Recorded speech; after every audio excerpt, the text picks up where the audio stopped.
Здравейте! Хайде и днес да завърша нещо започнато като първа част живота, историята на Ани Бурда. Ще ви разкажа втората част тук в този наш прекрасен Ямболски парк. Аз винаги много се вълнувам, когато говоря за нашия парк или като съм тук, защото наистина нямам думи как да изразя моето приятно чувство, моето приятно усещане в хладината, в красотата и приятното спокойствие, което цари тук. И така. Наистина човек, когато няма думи за нещо, звучи като мен, но аз наистина много обичам да идвам тук. Аз съм всеки ден тук. Просто разходката ми минава задължително през нашия парк. И да не се отплесвам повече, ще ви, докато се наслаждавате заедно с мен на тази хубава атмосфера, аз ще ви говоря отново за Ани Бурда. Обещала съм ви втората част от нейната история. Набързичко само да припомня от първата част, че Ани Бурда е била създателката на списание Бурда, е била съвсем обикновена домакиня, с 3 сина, с един мъж, който е бил редактор. Имал е той в началото едно издателство, в което са се печатали всякакви издания. В един момент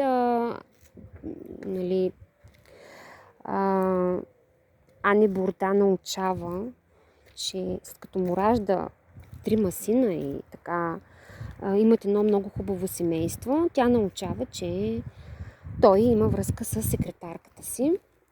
Тази секретарка, всъщност тя е първата, на която идва идеята за списание, не на Ани Бурда. Ани Бурда била домакиня, женена за издателя.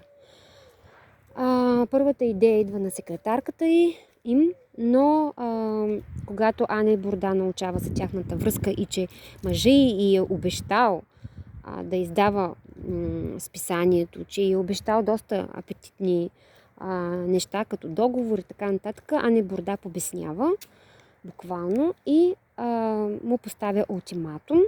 Или се разделят и тя си взема децата, или и го оставя, или той и дава цялото издателство, всичките права над издателството, дава и правата над това списание, тя да го издава.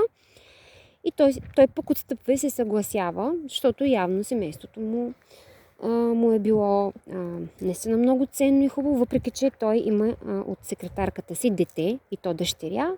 В крайна сметка, след 3 сина имам предвид, от Ани Бурда, в крайна сметка той решава да си остане със семейството и даже си и прехвърля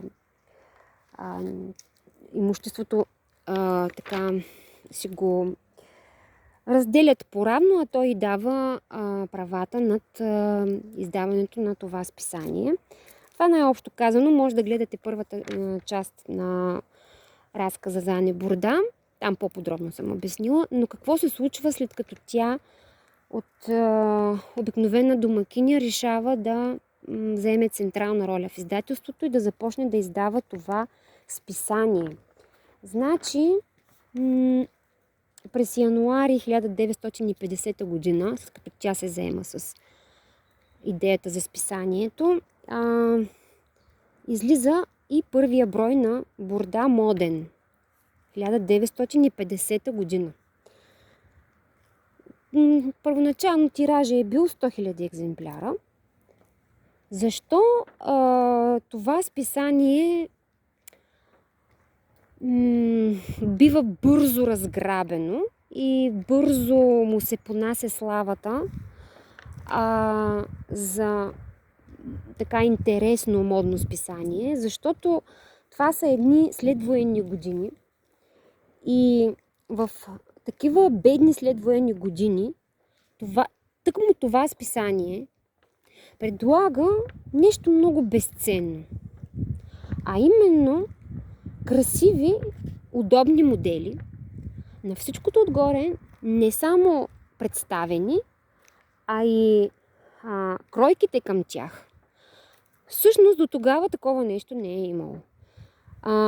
Това е много умно и находчиво решение на издателството на Ани Бурда. Макар и тя самата нищо да не е разбирала от шеф и кройка. Всъщност тя наистина, тя просто се е изявявала с един много добър, притежавала един много добър бизнес нюх. И вие и сега можете, аз ви представям много често във видеята списание Бурда и виждате за времето си това списание с цветни страници, финни, хубаво издание, наистина, хубаво издание с цветни финни страници, а вътре кройката на дрехата много финна хартия и по такъв хубаво обяснено, в такъв хубаво простен вариант, че и най-обикновената и така несръчна домакиня и шивачка са могли да разчитат, да си ушият нещо, нали? Да бъде хубаво, да бъде модерно. Моята баба също имаше списания Бурда и шиеше по тях. Шиеше на много жени от селото. Като ходих при нея, имаше огромна шевна машина. Баба беше разпръснала големите кройки по земята с един голям шивашки метър и шиеше на много жени, много красиви модели от списанието. Кройките са добре съхранени и до днес в списание Бурда, които аз лично си набавям от хора, които си ги пазят. Си ги купувам и вътре е изключително финна, мисля, че е оризова хартия. Толкова добре разграфено, толкова добре измерено всичко с такава прецизна точност, че наистина няма как да направиш грешка, когато започнеш да шиеш по тази кройка, този модел, който е представен в броя на списанието. Така, след тия следвоенни години списанието предлага наистина много интересна визия, нова, новаторска, с кройките вътре. И жените, Ани Бурда е знаела, че в каквито и години да живеят, жените винаги искат да изглеждат, дори в най-тежката криза, да изглеждат красиви. Това е било водещия, как да кажем, лайт мотив на списанието. През 1963 година списанието й достига тираж от 1 милион и се превръща официално, даже повече от 1 милион, 1,2 милиона.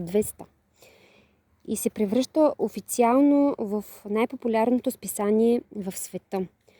През 1987 година списанието започва да излиза и в бившия Съветски съюз, СССР.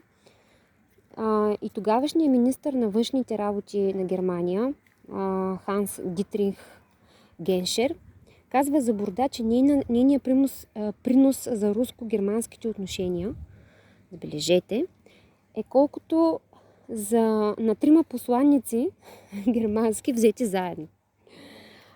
Ани Бурда управлява бизнеса си с желязна ръка до 85 годишна възраст.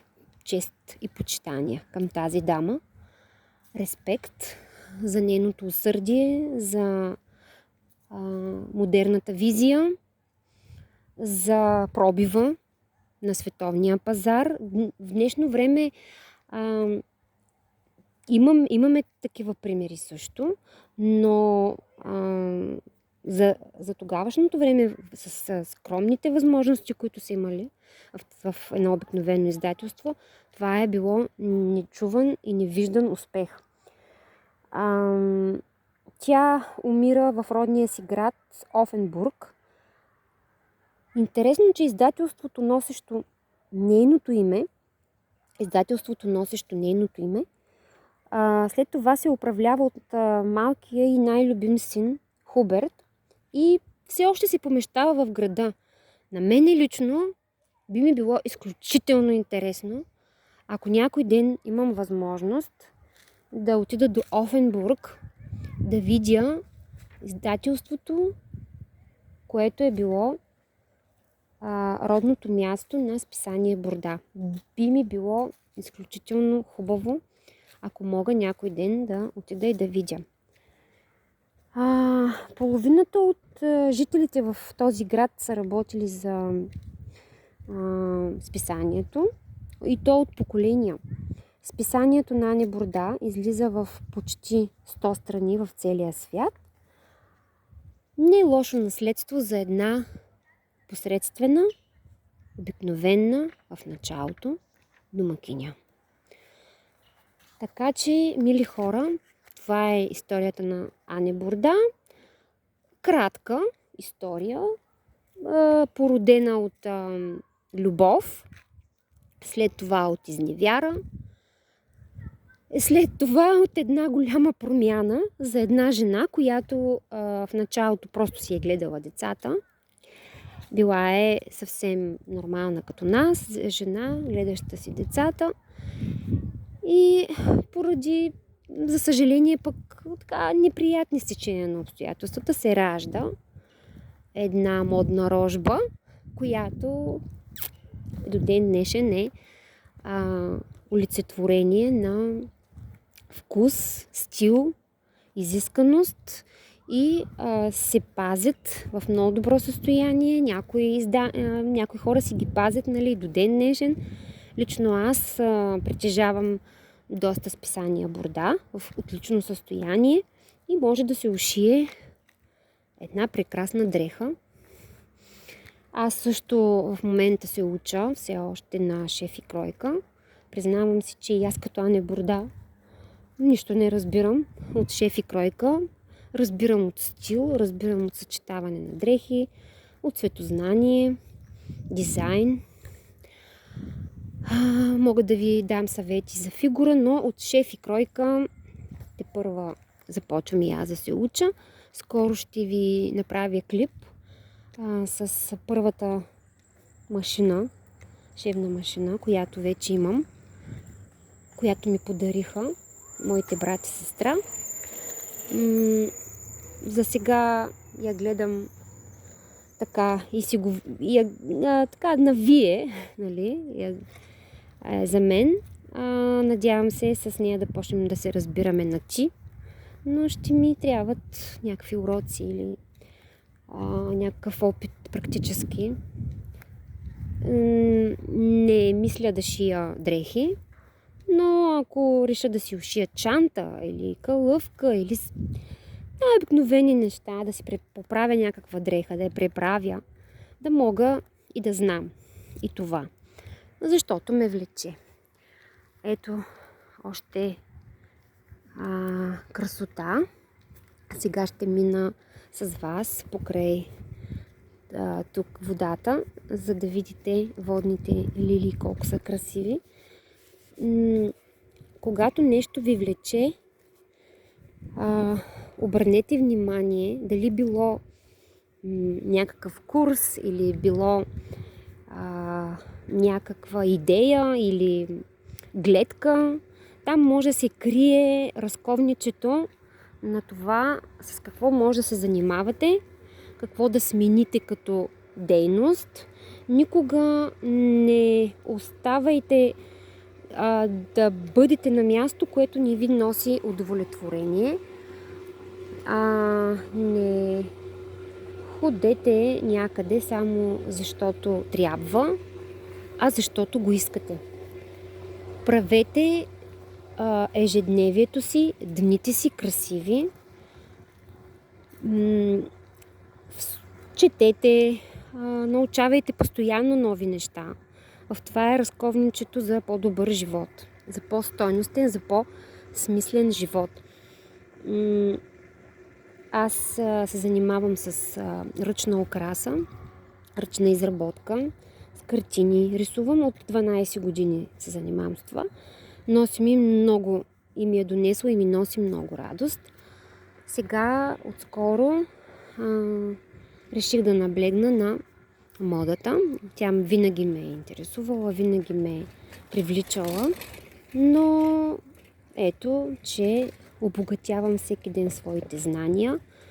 Чета наравно с вас тези статии, купувам си, изключително така се интересувам от ретро списания, книги. Скоро ще ви представя една книга за шеф и кройка. Вътре има доста добре обяснени практични съвети. Като цяло, да, това е към вас, моя съвет. Никога не спирайте да учите и да се развивате, както и запомнете, че не сте дърво и винаги може да се преместите към желана цел. Надявам се, че прекарахте едни близо 20 минути приятно в моята компания, че научихте нещо ново. Бях обещала за Ане Бурда отдавна, но просто нямам много време. Но днес така дойде времето за втората част на Ане Бурда. Ето едно красиво пиленце. Всичко е много красиво тук. Оставям ви и ви пожелавам един смислен и прекрасен ден. До скоро!